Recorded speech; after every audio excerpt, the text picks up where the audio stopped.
स्वागत है दोस्तों आप सबों का आईसीटी क्लासेस में। और आज जो टॉपिक हम लोग डिस्कस करने वाले हैं वो है डेमोक्रेसी स्क्वायर। जी हाँ, डेमोक्रेसी स्क्वायर ये क्या होता है और इसकी क्या सिग्निफिकेंस है, क्या क्या चीज़ इससे अच्छी हो सकती है, इसके बारे में हम लोग डिस्कस करेंगे। बहुत कुछ जानने को मिलेगा, बहुत कुछ सीखने को मिलेगा। सबसे पहले आप हम लोग का चैनल जो सब्सक्राइब कर लीजिए, साथ ही बेल आइकन को भी प्रेस कर लीजिए ताकि हमारे वीडियो की नोटिफिकेशन आप तक पहुँच सके। तो चलिए स्टार्ट करते हैं आज का ये क्लास, जिसमें हम लोग डिस्कस करने वाले हैं कि डेमोक्रेसी स्क्वायर क्या होता है। तो बेसिकली जो आपका डेमोक्रेसी, अगर हम लोग सबसे पहले समझते हैं कि डेमोक्रेसी क्या होता है। डेमोक्रेसी जो आपका वर्ड आया था वो ग्रीक वर्ड से आया था, ग्रीक जो लैंग्वेज है उससे होके आया था, जिसमें डेमोक्रेशिया करके एक वर्ड था, उससे होके आपका डेमोक्रेसी आपका वर्ड क्या है निकला है, जिसमें डेमोस का जो मतलब होता है पीपल होता है, जबकि कैरोट्स का जो मतलब होता है रूल होता है। मतलब बेसिकली इसमें क्या होता है ना कि पीपल रूल करते हैं, पीपल गवर्न करते हैं, है ना। डेमोक्रेसी में ये होता है। तो जो भी आपका सत्ता चल रहा है, जो भी शासन चल रहा है, देखिए एक होता है आपका जो किंग में मोनार्की सिस्टम होता है, जिसमें कौन रहता है, किंग रहता है, राजा रहता है, वो शासन करता है। और एक डेमोक्रेसी में आपका क्या हो जाता है ना कि जो आपका शासन जो करता है, जो आपका गवर्न करता है, वो कौन करता है, पब्लिक ही करती है, पीपल ही करते हैं, लेकिन पीपल के रिप्रेजेंटेटिव करते हैं, है ना। पीपल के जो रिप्रेजेंटेटिव रहते हैं वो लोग करते हैं। और एक होता है क्या, जिसमें आपका क्या है, एक पार्टी, एक बेसिकली एक ही पार्टी आपका गवर्न करती है। तो हम लोग इस सब में भी मन नहीं जाएंगे और बस केवल हम लोग डेमोक्रेसी डिस्कस करने वाले हैं। डेमोक्रेसी स्क्वायर क्या होता है। तो हम लोग जब इसका डेफिनेशन की बात करें तो a system of government by the whole population और all the eligible member of a state typically through elected representatives. Basically इसमें क्या हो रहा है ना कि जो भी आपका पीपल रहते हैं वो क्या कर रहे हैं, वोट डाल रहे हैं, है ना। वोट डाल रहे हैं अपने, और उसके बाद क्या रहा है, रिप्रेजेंटेटिव चुन के जा रहे हैं, उनके द्वारा कुछ रिप्रेजेंटेटिव को चुना जा रहा है, और वो पीपल के हित के लिए, पीपल के बेनिफिट के लिए एक शासन प्रणाली बना के रखे हैं, है ना। एक सिस्टम बना के क्रिएट करके रखे हैं, जिसके थ्रू क्या किया जा रहा है, गवर्न किया जा रहा है एक स्टेट में या फिर एक कंट्री में, है ना। अब देखिए डेमोक्रेसी जो होता है ना, दो टाइप का होता है। पहला आपका जो डेमोक्रेसी होता है वो डायरेक्ट डेमोक्रेसी, दूसरा रिप्रेजेंटेटिव डेमोक्रेसी। और आजकल डेट में बेसिकली टोटली हर जगह पे लगभग लगभग आपका क्या हो गया, रिप्रेजेंटेटिव डेमोक्रेसी चल रहा है ना। डायरेक्ट डेमोक्रेसी क्या होता है, जिसमें लॉज और रूल रहते हैं ना, ये डायरेक्ट वोट के द्वारा डिसाइड होता है कि कोई लॉ बनना है तो कुछ पब्लिक है, मान लीजिए इतने लोग हैं, वो इकट्ठे हो गए और एक लॉ बनना है, किसी कोई से भी रिलेटेड अगर वो बिल पास करना है तो ये लोग मिल के एक जगह पे मिल जाते हैं और वो लॉ और रूल पास करते हैं एक ही जगह पे। एट ए टाइम आपका क्या हो जाता है, वोट हो जाता है, और वो लॉ बनेगा या रूल बनेगा नहीं, ये डिसाइड हो जाता है। लेकिन आपका रिप्रेजेंटेटिव डेमोक्रेसी में क्या होता है ना कि पीपल क्या करते हैं, वोट देते हैं और उनके द्वारा एक इलेक्टेड रिप्रेजेंटेटिव होता है इनकी बात रखने के लिए, पीपल की बात रखने के लिए। कई सारे यहाँ पे इलेक्टेड जो रहेंगे रिप्रेजेंटेटिव रहेंगे पीपल के, और वो लोग क्या करेंगे, एक दूसरे के सहमति से इन लोगों का मतलब इन पीपल का जो रिप्रेजेंटेशन करेंगे वो ये इलेक्टेड रिप्रेजेंटेटिव के द्वारा होगा, और वो रिप्रेजेंट करेंगे उनकी बात और लॉ और रूल बनाएंगे। तो ये एक बीच में जो मीडिएटर का काम कर रहा है ना। ये आपका डेमोक्रेसी कौन सा, रिप्रेजेंटेटिव डेमोक्रेसी है, जिसमें जो आपका इलेक्टेड रिप्रेजेंटेटिव रहता है ना, वो आपका क्या करता है, एज ए मीडिएटर का काम कर रहा है। लोग वोट कर देते हैं क्योंकि ये जो आपका एक्सरसाइज होगा कहाँ पे ये इम्प्लीमेशन हो सकता है, डायरेक्ट डेमोक्रेसी, जहाँ की पॉपुलेशन बहुत कम है, बहुत कम आबादी है। लेकिन जो आपका रिप्रेजेंटेटिव आपका कहाँ पर अप्लाई होता है, जहाँ की पॉपुलेशन काफ़ी ज़्यादा है। तो काफ़ी ज़्यादा पॉपुलेशन है तो ऑब्वियस सी बात है कि सभी लोगों को एक साथ रख के किसी एक जो आपका लॉ है या फिर रूल है या फिर वोट, एक ही कोई एक्ट है उसके उसमें आपका वोट नहीं लिया जा सकता एक साथ, है ना। तो इसके लिए रिप्रेजेंट जो जहाँ की पॉपुलेशन बहुत ज़्यादा वहाँ के लिए आपका रिप्रेजेंटेटिव डेमोक्रेसी यूज़फुल होता है। ओके, अब हम लोग बात करते हैं democracy in democracy, that means democracy square की। डेमोक्रेसी स्क्वायर क्या होता है ना, एक सफल जो आपका सक्सेसफुल डेमोक्रेटिक कंट्री वो होगा या फिर अच्छे से चलेगा, एक कोई भी संस्था है या फिर आपका कोई भी देश है, कोई भी स्टेट है, कोई भी नेशन है, तो वहाँ पे डेमोक्रेसी तब तक अच्छे से एक्सरसाइज नहीं हो जाएगी जब तक डेमोक्रेसी के अंदर डेमोक्रेसी नहीं होगा, है ना। डेमोक्रेसी के अंदर डेमोक्रेसी जब तक नहीं होगा तब तक आपका वो चीज़, वो संस्था, वो ऑर्गेनाइजेशन, वो स्टेट, वो नेशन एक्सरसाइज नहीं कर पाता। कहीं ना कहीं कुछ खामी रह जाती है, कुछ कहीं टूट जाती है और उसके बाद काफ़ी ज़्यादा इशू क्रिएट होते हैं। बात करते हैं एक एग्जाम्पल से। आप लोग स्कूल में देखे होंगे जो आपका इलेक्शन होता था, स्टूडेंट बॉडी प्रेसिडेंट का जो इलेक्शन होता था, काउंसिल ऑफ मिनिस्टर का जो इलेक्शन होता था स्कूल लेवल पे, तो क्या होता था, सारे स्टूडेंट से मिलके अ, चुना जाता था। उन्हीं में से किसी एक को लीडर चुना जाता था जो उसका रिप्रेजेंटेशन करते थे, है ना।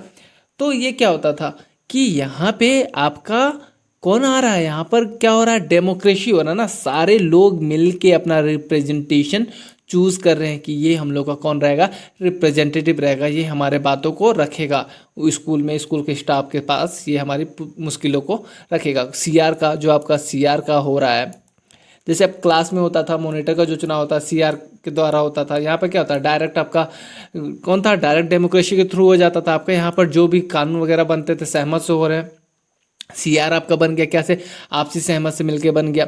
उसी तरीके से ये हम लोग एक्सरसाइज कहाँ से कर रहे हैं, हम लोग स्कूल टाइम से ये एक्सरसाइज हो रहा है, हम लोग स्कूल से सीख रहे हैं। और देखिए दोस्तों, महात्मा गांधी जो थे, महात्मा गांधी का कहना भी था कि जब तक डेमोक्रेसी आपके निचले तबके तक नहीं पहुंचेगी ना, जब तक डेमोक्रेसी आपके निचले तबके तक नहीं पहुंचेगी, तब तक देश ग्रोथ नहीं कर पाएगा। इसीलिए उन्होंने सबसे ज़्यादा किस में ध्यान दिया था, ग्राम लेवल पे आपका काउंसिल होना चाहिए। उन्होंने कहा था ग्राम लेवल पे आपका डेमोक्रेसी होनी चाहिए। तो क्या होता है, ग्राम लेवल पे भी क्या किया जाता है, ग्राम पंचायत है ना, मुखिया वगैरह चुना जाता है किसके, गांव के जो लोगों के द्वारा, और उनके द्वारा ये रिप्रेजेंटेटिव रहते हैं और उनके बातों का, उनके जो भी प्रॉब्लम्स रहते हैं उसका हल निकालते हैं, है ना। ये तो आपका काफ़ी ज़्यादा निचले तबके तक होने लग गया, और ऐसा जो होना जरूरी, यही है आपका डेमोक्रेसी स्क्वायर। जैसा कि अभी कांग्रेस में का आपका चल रहा है, कांग्रेस में काफ़ी ज़्यादा इशू क्रिएट हो रहा है ना, कि जो राहुल गांधी को ही सरकार बनाया, उसी को मुख्यमंत्री बना, I mean to prime minister बनाने का बात किया जा रहा है। तो देखिए हो क्या रहा है ना, यहाँ पर डेमोक्रेसी नहीं है, पार्टी के अंदर डेमोक्रेसी नहीं है।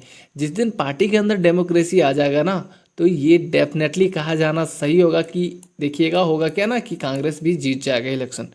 क्योंकि जब तक पार्टी के अंदर डेमोक्रेसी नहीं होगा, लोगों का फेथ नहीं बनेगा उस पर्सन के ऊपर, तब तक कुछ नहीं किया जा सकता, तब तक कोई भी चीज़ सक्सेस नहीं हो सकती। एक स्टेट सक्सेस नहीं हो सकता, एक ऑर्गेनाइजेशन सक्सेस नहीं हो सकता, है ना। इसमें लोगों की इंटीग्रिटी मेंटेन होती है। कैसे कि मान लीजिए कुछ लोग हैं, ये 4 लोग आपका पीपल को किसी को बना दिया, आपका क्या सीआर बना दिया, लेकिन सीआर की बातों की पालन ही नहीं कर रहे। कोई भी रूल लॉ एक्ट बन रहा है, ये भाग ही नहीं ले रहे, बोले नहीं हम नहीं मानते। तो इसमें क्या हो रहा है, आपका इंटीग्रिटी डिस्टर्ब हो रहा है ना। अगर इनका रिप्रेजेंटेशन नहीं रहेगा, डायरेक्ट स्कूल के जो टीचर्स रहेंगे वही इसको बना देंगे कि नहीं आप ये सीआर बन जाओ और सबको को, तो ये कहीं ना कहीं एक बार ऐसा टाइम आएगा जब ये जो सिचुएशन है वो विस्फोट करेगा। और जब विस्फोट करता है तब क्या होता है, इंटीग्रिटी टूटती है, इस पर फेथ उठ जाता है। फिर उसके बाद क्या होता है, नया क्रांति आता है, रिवॉल्यूशन आता है, जो हर बार आया है ना। आप हिस्ट्री उठा के देख सकते हैं। तो बेसिकली लोगों को क्या चाहिए होता है, इंटीग्रिटी होनी चाहिए। इंटीग्रिटी, डेमोक्रेसी और इंटीग्रिटी साथ में चलते हैं। इंटीग्रिटी रहेगी तभी डेमोक्रेसी हो सकता है। कई बार हिस्ट्री में कई सारी चीज़ें ऐसी दोहराई जा चुकी है ना। तो यही है आपका क्या, डेमोक्रेसी स्क्वायर। और डेमोक्रेसी स्क्वायर को मेंटेन रखना बहुत ही जरूरी है आज के टाइम पे। हर एक तबके, आप देखिए एग्जाम्पल के तौर पे आप देख सकते हैं नालंदा यूनिवर्सिटी, कब का, काफ़ी पुराना यूनिवर्सिटी, जो इंडिया की शान थी, जो एशिया की शान थी। नालंदा यूनिवर्सिटी में कोई भी रूल और लॉ बनाया जाता था ना, वो स्टूडेंट के सहमत से ही बनाया जाता था। उनके सहमति को देख के ही बनाया जाता था। पहले क्या होता था, जो भी वहाँ के लेक्चरर रहते थे उनको बुला लिया जाता था, है ना। उनसे डिस्कस किया जाता था कि ये ऐसा ऐसा रूल हमको बनाना है, ऐसा ऐसा करना है।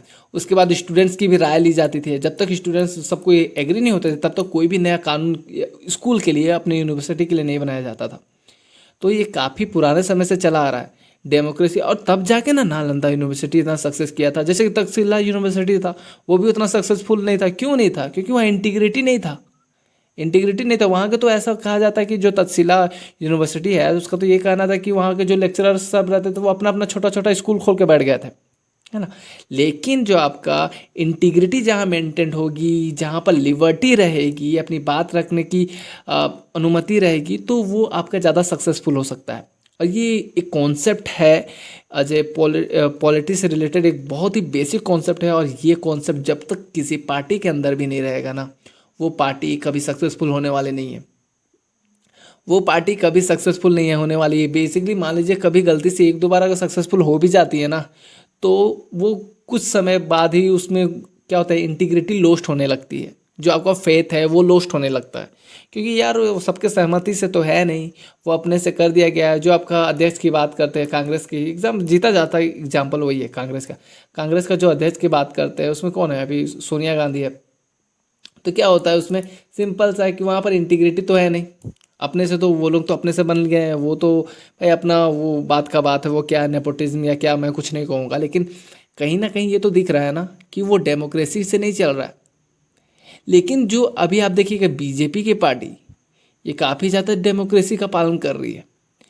बीजेपी की पार्टी जो है वो डेमोक्रेसी का काफ़ी ज़्यादा पालन कर रही है, वो इंटीग्रिटी को साथ लेके चल रही है।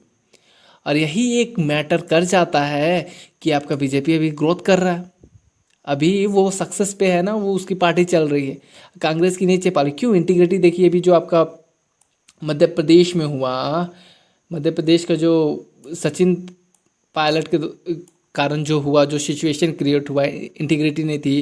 फिर आपका सिंधिया के साथ जो हुआ कांग्रेस का, ये कहीं ना कहीं आपका क्या दिखा रहा है, इंटीग्रिटी नहीं दिखा रहा है ना, कि जो आपका कोई भी रिप्रेजेंटेटिव बन रहा है, मान लीजिए सीएम ही बन रहा है कांग्रेस का, या फिर आपका पीएम बन रहा है, लेकिन आपकी इंटीग्रिटी नहीं दिख रही है, आपकी इंटीग्रिटी लॉस्ट हो गई है वहाँ पे, क्योंकि सबकी सहमति नहीं है वहाँ पे।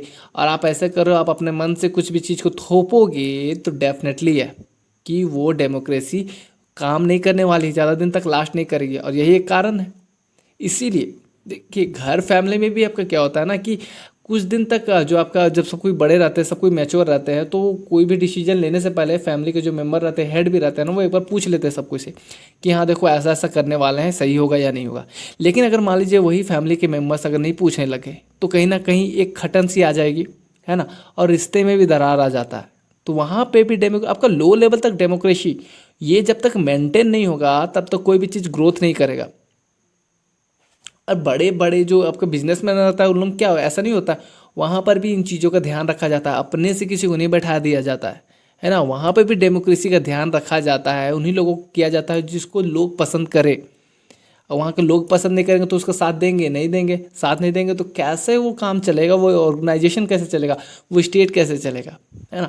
तो ये जो आपका बेसिकली पूरा कॉन्सेप्ट है डेमोक्रेसी स्क्वायर का, डेफिनेटली अभी तक आई डोंट थिंक सो कि यूट्यूब में भी ऐसा वीडियो डला है।